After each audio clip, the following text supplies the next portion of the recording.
Okay, I'm back. Good morning. So we're gonna be back on this, um, reading my morning devotionals to you guys. Yeah, and I fell off. I'm sorry. Life has been life, and for some reason I still come back to this because, well, I know why. So anyway, this week's theme is forgiveness, and so the daily quote, which I posted on my Snapchat. So if you follow me on Snapchat, you saw this morning um, quote. We are either in the process of resisting God's truth or in the process of being shaped and molded by His truth. And that is by Judah Smith. And then the morning's passage is from Luke 23:32 through 43. Luke's gospel was written in roughly AD 85 for a non-Jewish audience. The author is Luke, a doctor and a highly educated man. Today's passage unpacks Jesus' final moments on the cross before he gives up his life and redeems his creation by rising from the dead and extending new life to all who believe in him. Verse 32. To other men, both criminals were also led out with him to be executed.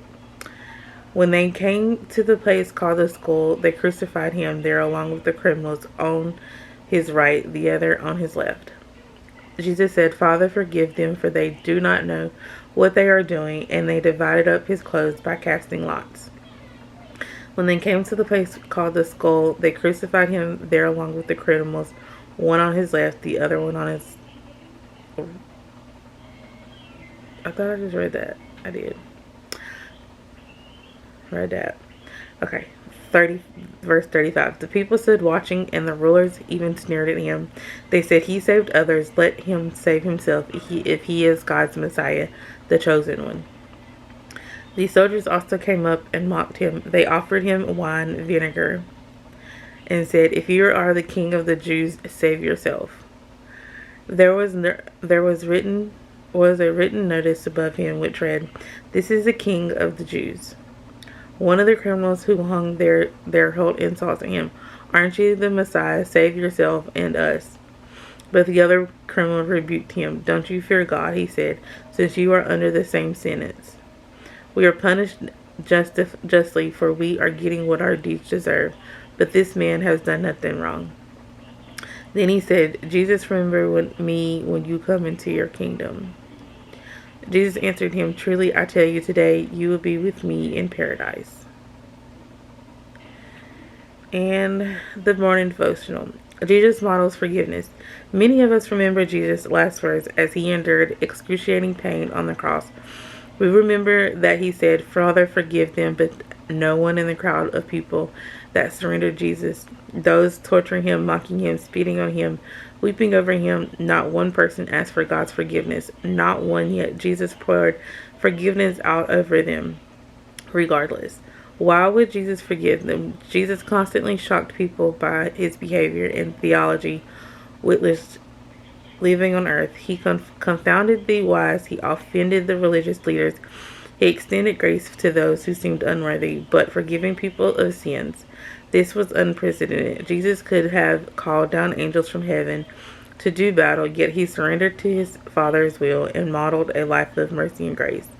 Forgiveness is made to be lavished as others, regardless of whether or not it's merited. Forgiveness won't immediately heal all the damage and pain, but it will begin to do its slow and quiet work and bring true freedom and wholeness as people mocked Jesus and put crown over thrones. Over thrones in his head. God chose a higher way. God gave his life for the people that were taking his life. If every person deserved a shot at revenge, Jesus did, but he didn't take it. Instead, he died for them. If sinless Jesus could forgive those who hurt him and could forgive us for our sins, taking our just punishment for those sins, he can give us the strength to forgive others. Is there someone in your life who you need to forgive today?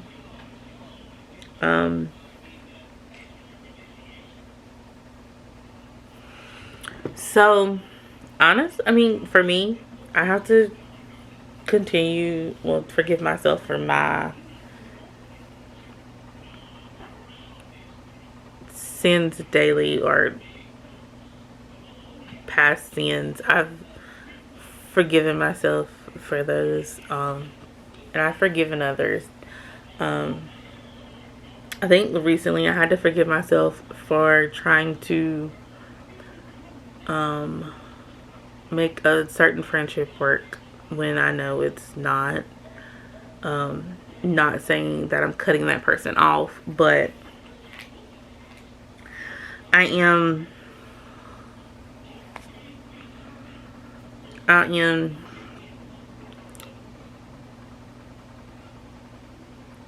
doing what I set out to do, as far as like keeping my private life private.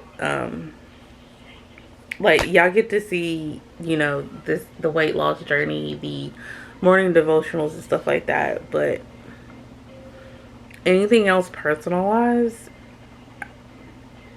I'm going to keep it that way, unless things change and it's meant to be out there. That's in timing, and that's in God's timing.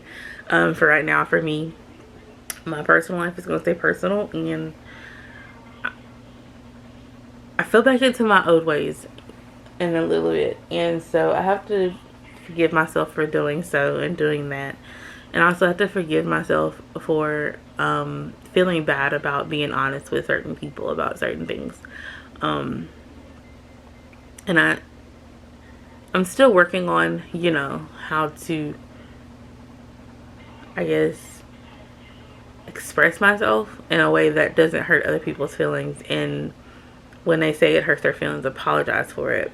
But I don't apologize for saying what I wanted to say, like it had to be said. But I'm still working on it. I'm still working on not letting little things in life get to me, and not letting certain people distract me, like try to come back into my life to distract me. I have to forgive myself for doing that. Because I know I said September was going to be the month that I was, 30 days and, refresh and all this. And yeah, I have to forgive myself because I just went back into my old habits, and that is something I'm working on. So, but I forgive myself for it, and I just pick myself up and I'm right back at it. So that is my morning devotional. I'll see y'all tomorrow with tomorrow's morning devotional. And forgive those. If you need to forgive somebody today, forgive them for whatever it may be that they have done for you. Even if you just need to forgive yourself, because we all have to forgive ourselves for certain things that we've done in our life. So, but I love you all, beautiful people, and I will see y'all all tomorrow. Bye.